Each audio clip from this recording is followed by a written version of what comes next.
Hello and welcome to the Scottish Football Roundup. Coming up, Falkirk have the chance to extend their lead at the top of the Championship when they visit Hampden to play Queen's Park. It's top versus bottom in League One as our Raith host Dumbarton. And can Stranraer make it 3 wins out of 3 this season against League 2 frontrunners East Fife? But let's start in the Championship and a Friday night Fife derby between Raith Rovers and Dunfermline. Let's see if Jamie Gillan can give them the ideal start here, because he's gone for goal. My goodness, he has really gone for goal. He has great power on it.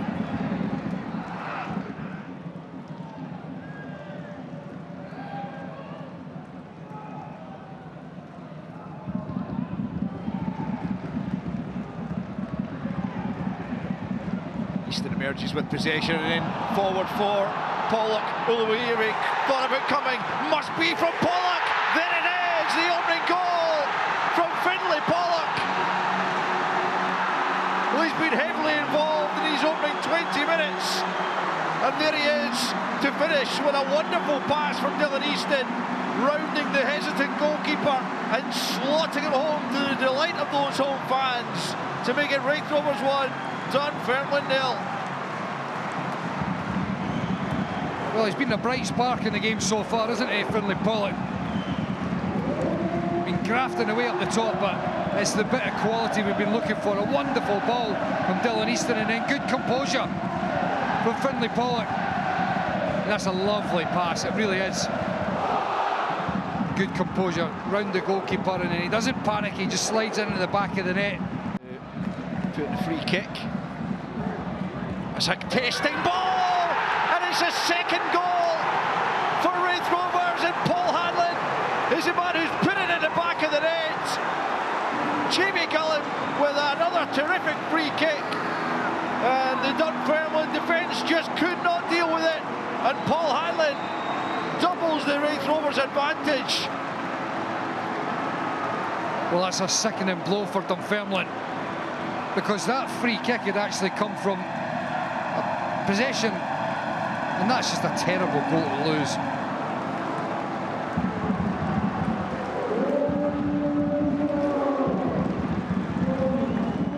To Saturday's action then, and Hampden, where the Bairns look to get the better of the Spiders. The visitors had an early effort ruled out for offside when Tom Lang's header went in off Barney Stewart.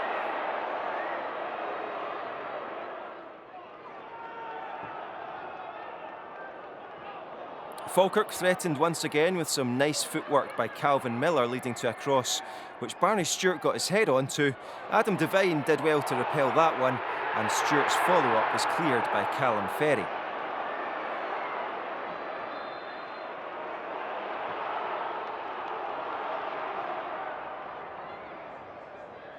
Another chance for the visitors came when Scott Arfield played in Calvin Miller, only for the former Celtic player to be fouled by Queen's Park's on-loan Celtic man Adam Montgomery.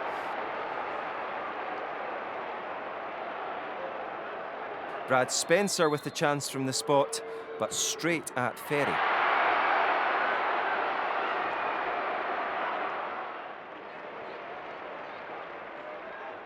The one-way traffic continued though, and Keelan Adams forayed forward to cross for Liam Henderson, and the big midfielder made no mistake to make it 1-0.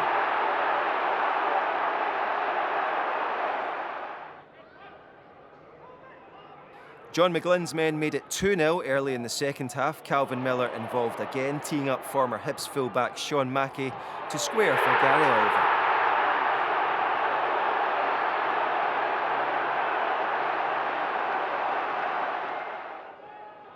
"2-0 became 3-0 when captain Col Donaldson played a nice pass for Miller, who took advantage of Ferry straying off his line to get a good goal of his own.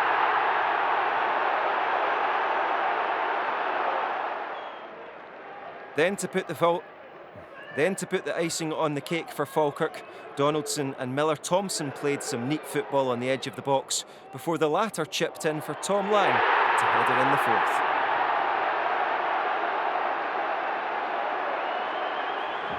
To Firhill then, where Partick Thistle hoped to put a spanner in the works of Ayr United's title challenge.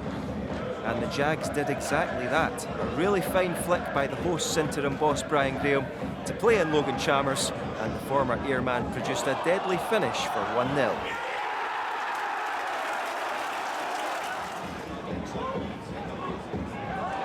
Thistle sitting 4th in the Championship, wanting to cling on to that last promotion playoff spot. Their second goal helped. Chalmers' free kick only half cleared by Lenny Agbear, and Luke Macbeth made him pay.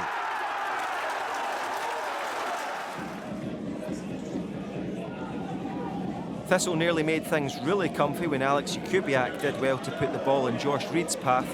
However, Scott McMahon got himself on the line to make a last-ditch clearance. Jay Henderson's had plenty of goals and assists this season, but it just wasn't his or Ayr United's day as they fell to a sore defeat. Over to Airdrie, where Rhys McCabe's side's resurgence hoped to continue against second-place Livingston, and the Diamonds got off to the best possible start. The ball rolled nicely into Dean McMaster, and the midfielder supplying a precise finish for 1-0. The lead only lasted a few minutes though. We know Robbie Muirhead can be deadly from free kicks, and even although this one wasn't his prettiest, it hit the back of the net and it was 1-1.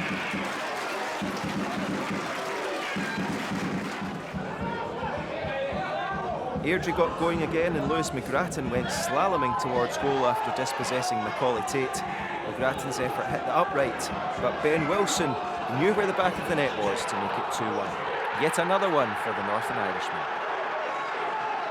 Danny Wilson's been around the block in his playing career, and now he can add a headed equaliser against Airdrieonians to his achievements. Livy level again at 2-2.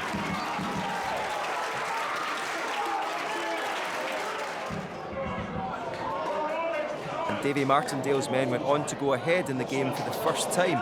Composed, patient play by Lewis Smith, and a wonderful finish from the edge of the box by Stephen Kelly for 3-2.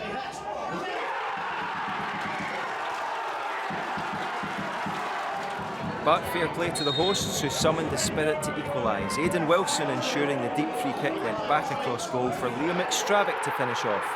3-3 and a point apiece. There might just be life in the Diamonds yet.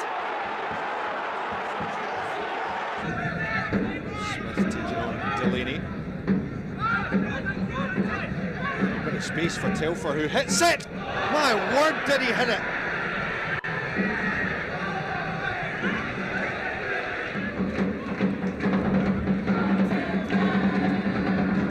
To try his luck.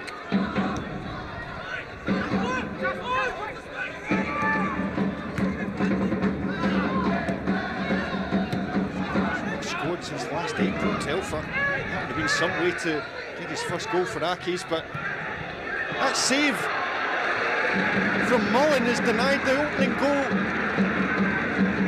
A real good spell of pressure from the home side.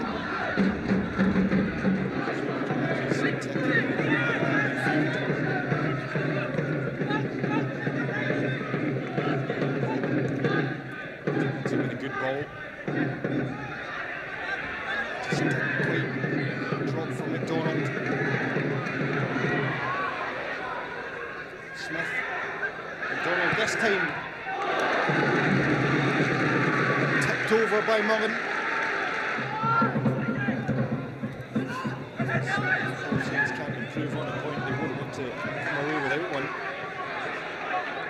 That's just work from Ballantyne. Well thought about the shot.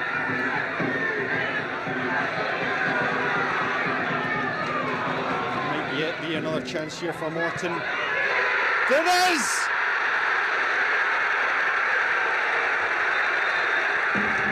The youngster has done it!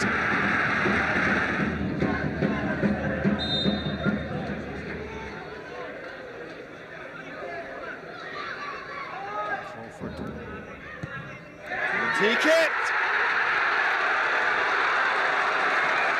And rubs salt into the Accies wound.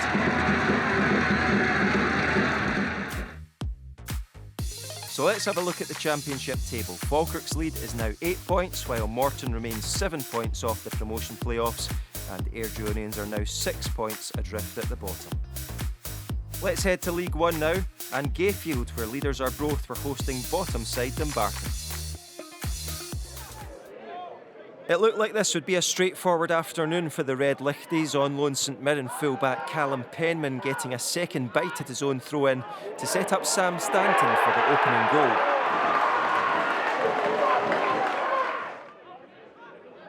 Dumbarton cut adrift at the foot of the table but still managed to make a game of it. Michael Ruth's tame shot didn't bring a goal though.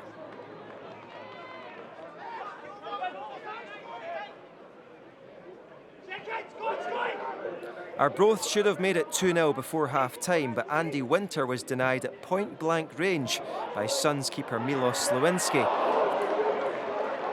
From the resultant corner, Aaron Muirhead watched his goal-bound header get cleared by Carlo Pignatiello.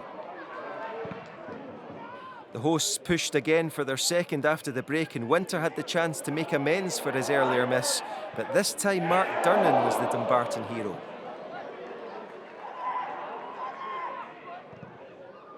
You started to sense it might not be Arbroath's day when another opportunity was spurned. Fraser Taylor denied on this occasion. And yep, you guessed it, Dumbarton eventually made them pay. Former Aberdeen striker Michael Ruth making the most of a lucky break to bury the equaliser in the 86th minute. 1-1 it finished. Up in the Highlands, there was an important 8th against 9th battle taking place. Thistle doing well to haul themselves out of the relegation playoff spot recently, but it was Annan Athletic taking an early lead. The ball eventually falling to former airman Paul Smith to thump home at the near post.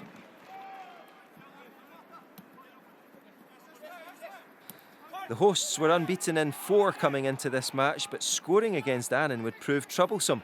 Jamie Smith showing his reliability between the sticks here.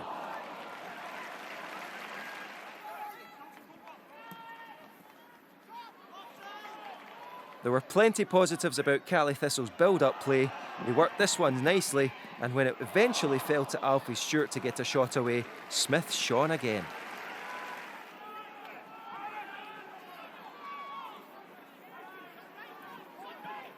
Scott Kellicker's men thought they'd finally got level on the cusp of half-time.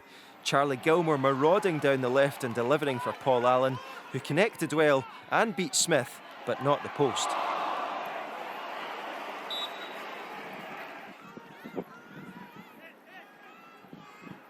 This was a precious 3 points for Willie Gibson's Annan to try and hold on to, and that they were doing. James Nolan was next to go close for the home side, with Smith equal to it once more.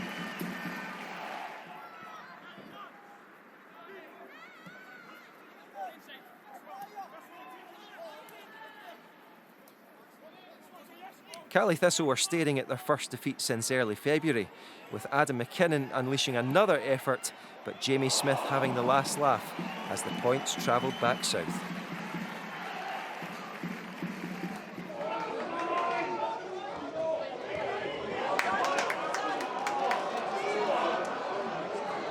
Down in Dumfries was an interesting tussle for 4th spot as the Doonhamers hosted the Wasps. Liam Smith's rampage down the right was so fast even the camera couldn't keep up. His dangerous ball had no takers and it looked like the danger was over, but Lewis O'Donnell had other ideas. 1-0 to Queens.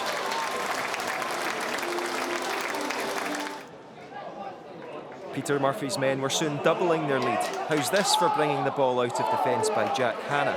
The big stopper getting the ball to Jordan Allen before Liam Smith curled a beauty round Morrison.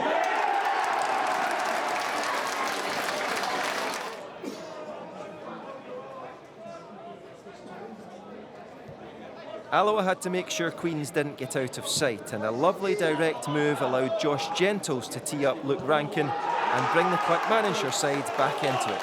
2-1.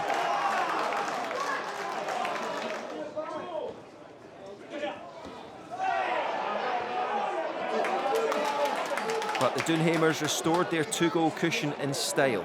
Quick, neat passing in tight spaces, moving the ball from left back to right wing, and Kai Kennedy supplying the sublime finish. A terrific team goal to make it 3-1.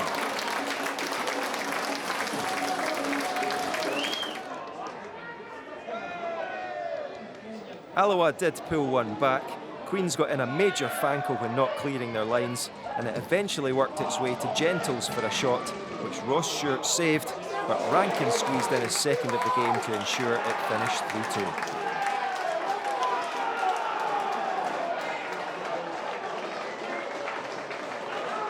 Over to Stenhousemuir, where a midweek thrashing to Cali Thistle had disrupted the Warriors' title challenge, so Gary Naismith's men wanted to get back on track against Kelty Hearts. Corey O'Donnell teed up Blair Alston to do just that, but the experienced midfielder narrowly missed the target.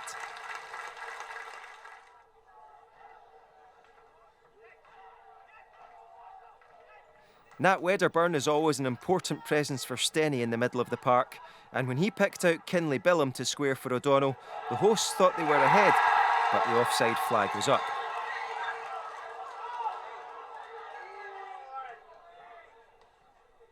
It's been a tough start for Charlie Mulgrew as Kelty boss, just one win so far, and it was the side netting denying them on this occasion.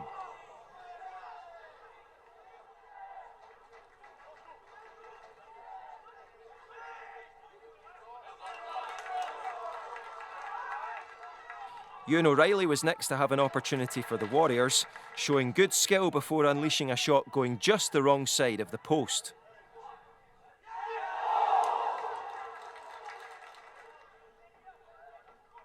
And in the second half, Steny would continue to realise it just wasn't their day in front of goal.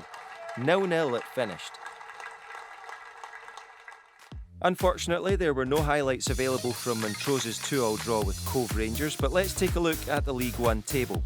With Arbroath, Cove and Steny all drawing, it's as you were in the title race, with Queen's closing in on 4th and Annan making up some ground in 9th.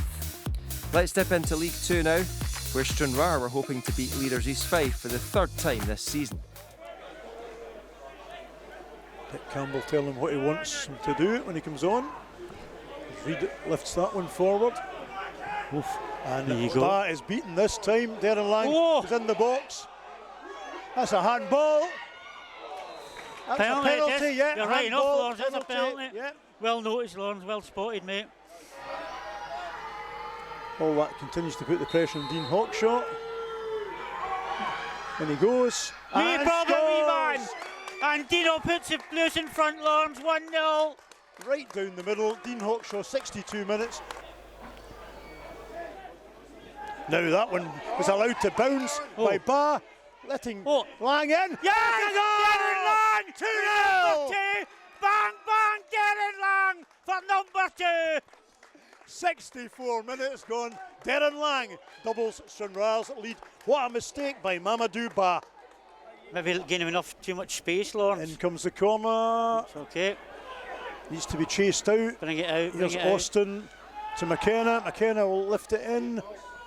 That's and okay. That is over the bar. Yep. As Sam Kane sends that forward.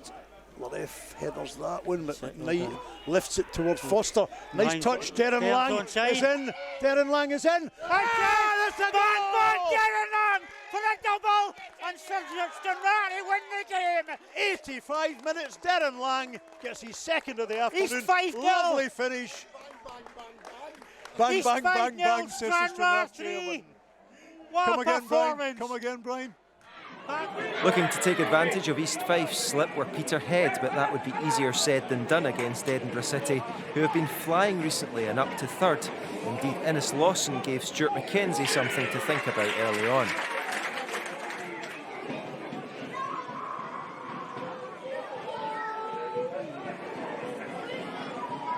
Mikey McIndoe's men continued to threaten at Balmoor, and after a bit of a scramble, it was big striker C who thumped home, but he'd strayed offside in the build-up.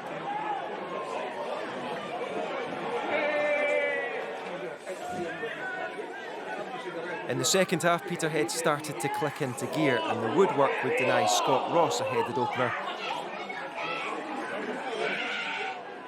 Next in line to go close was well-travelled striker Rory McAllister, his looping effort just too high.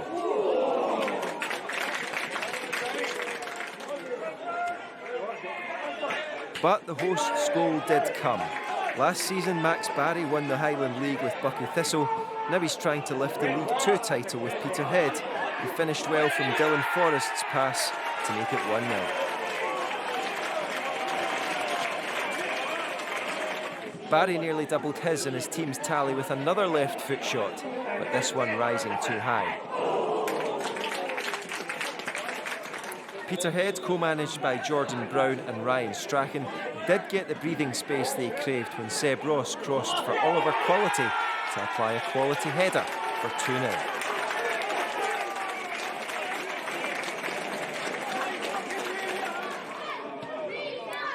A disappointing trip north for Edinburgh then, topped off by the dismissal of captain John Robertson, who will miss their next match against leaders East Fife.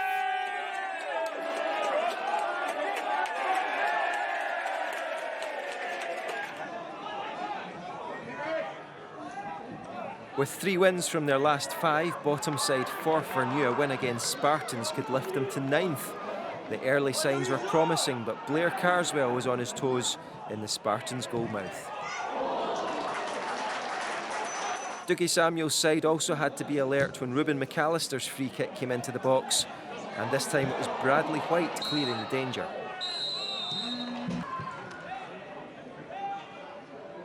Nil-nil at half-time and still looking hopeful for the Loons, but then Spartans caught them napping at the start of the second 45. Jamie Dishington doing well to poke the ball through for Hamish Ritchie, who did the rest for 1-0.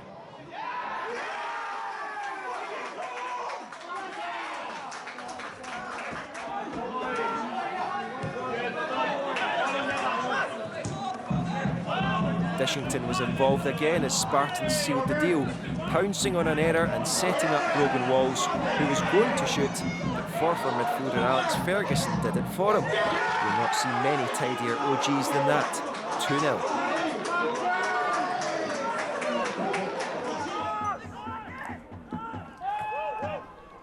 Here's Curry. It's a good delivery. Kerry Young with a flick on, off of the post. In rushes Barrett at the back post. Curry, tips it centrally to Aiken. That was almost a sole one for McNabb. Still the ball with Rose. Curry does well to find Bradley Barrett over the top. He looks to clip it in for Watson. And that one straight at Derek Gaston, but some positive play there from Rose.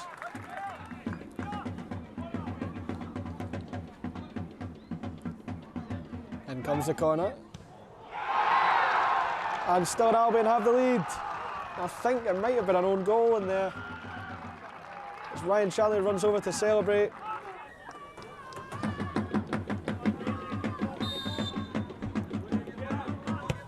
Martin Hughes sends that one high.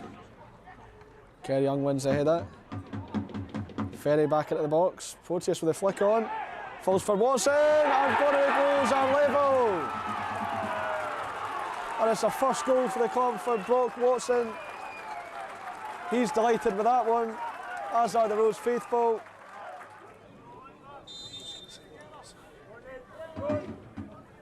Curry on the free kick. Oh, and it's a big hand from Derek Gaston to get down low to save it. Melo with a long throw in. Comes off still an Albion head to Brock Watson. And that may have been the big chance that Rose were looking for. Watson has the header, and it's claimed by Gaston in the end. Finally to Bonnyrigg, where Elgin were trying to reignite their early season form against Clyde. It didn't look like they would in the opening 10 minutes because Clyde's Taylor Sutherland found himself in behind, but he also found the sprawling limbs of Aidan Glavin.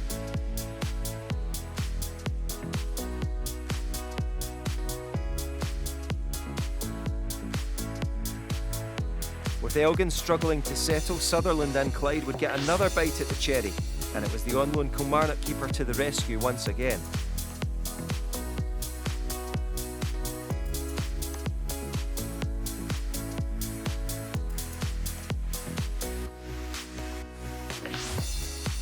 It wouldn't be long before Alan Hale's team took things by the scruff of the neck though, and they had Clyde goalie Jay Kennedy to thank for a helping hand. His clearance made Mark Gallagher's eyes light up, and he stayed calm to deliver a brilliant finish, 1-0.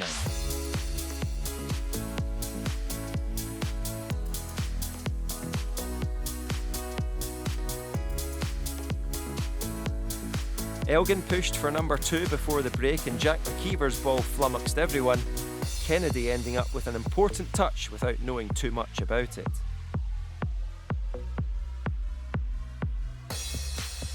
The second was incoming, however. Kyle Fleming making sure he put it in a dangerous area, and Russell Dingwall hairing in to get a crucial toe in the ball and divert it into the bottom corner. 2-0 and job done for Elgin. So this is how League 2 looks after all that. East Fife and Peterhead vying for the title on 53 points each and 7 games left. Spartans, Stirling Albion and Stranraer still with eyes on the promotion playoff spots, and matters far from over at the bottom as well. Thanks for joining us on the Scottish Football Roundup.